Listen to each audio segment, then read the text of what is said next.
invited Mr Tanzer. I've got a couple of fairly simple questions to start with, following up on things I've asked at previous estimates. One relating to client handling of money, so 981D, the Corporations Act. Could you provide an update on progress towards addressing the issue of clients' monies held in trust? I think I'm happy to. You suggested last estimates that you'd like to see a change in legislation. Yes, we very much would.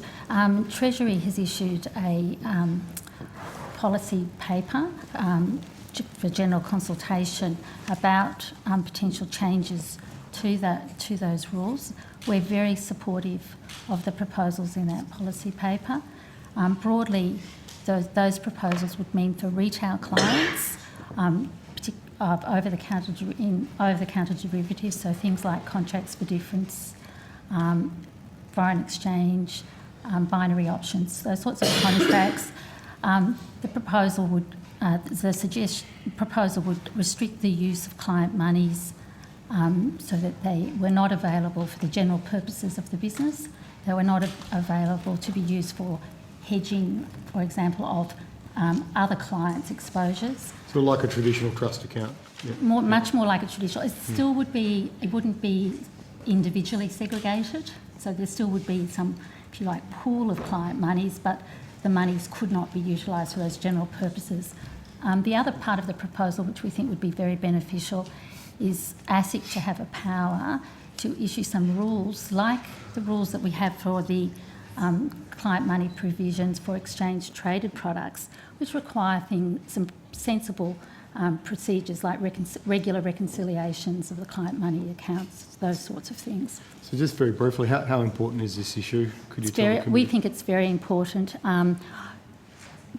Whilst I'm sure you're familiar, a broker, BBY Limited, Buckridge and Young? Yeah, collapsed last year, and a matter that's before the courts in relation to BBY is how should client monies be dealt with amongst various groups. And it's quite interesting to look at the material the administrator has put out there.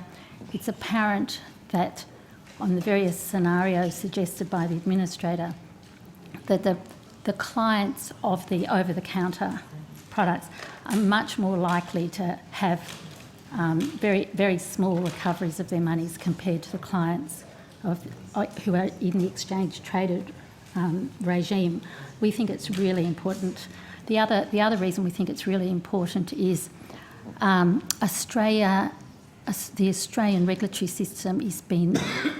We have a concern that there's been a degree of regulatory arbitrage. Our regulatory system, particularly for retail FX products, is in some respects a more relaxed regime than many overseas regimes. The two areas are no rules limiting leverage and our client money rules. We think that would help our regime not be utilised by operators who are really taking advantage of these regulatory differences if we had rules that were similar to other G20 nations.